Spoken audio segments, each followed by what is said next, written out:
pemirsa, secangkir pengharapan untuk mengawali hari ini, iman Bartimeus yang buta kepada kasih karunia Allah dihargai. Tanya Yesus kepadanya, "Apa yang kau kehendaki supaya aku perbuat bagimu?" Jawab orang buta itu, "Rabuni, supaya aku dapat melihat." Markus 10 ayat 51. Hanya bila mana orang berdosa merasakan perlunya seorang juru selamat, sehingga hatinya mencari Dia yang dapat menolongnya.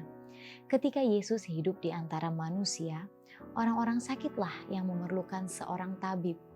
Orang miskin yang menderita dan susah mengikuti Dia untuk menerima pertolongan dan penghiburan yang mereka tidak dapat peroleh di mana-mana. Bartimeus yang buta sedang menunggu di pinggir jalan.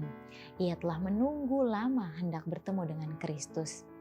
Orang banyak yang dapat melihat berjalan ke sana kemari, tetapi mereka tidak mempunyai keinginan hendak melihat Yesus. Suatu pandangan iman akan menjamah hatinya yang penuh kasih itu dan membawa kepada mereka berkat-berkat anugerahnya. Tetapi mereka tidak mengetahui penyakit dan kemiskinan jiwa mereka, dan mereka tidak merasa memerlukan Kristus. Bukanlah demikian dengan orang buta yang malang itu. Pengharapan satu-satunya ialah pada Yesus. Ketika ia menunggu dan berjaga-jaga, ia mendengar jejak banyak kaki, dan dengan ingin tahu akan kejadian itu, lalu ia bertanya, "Apakah artinya kebisingan perjalanan ini?" Para penonton menjawab bahwa Yesus orang Nazaret lewat. Dengan keinginan yang luar biasa ia berseru, "Yesus anak Daud, kasihinilah aku."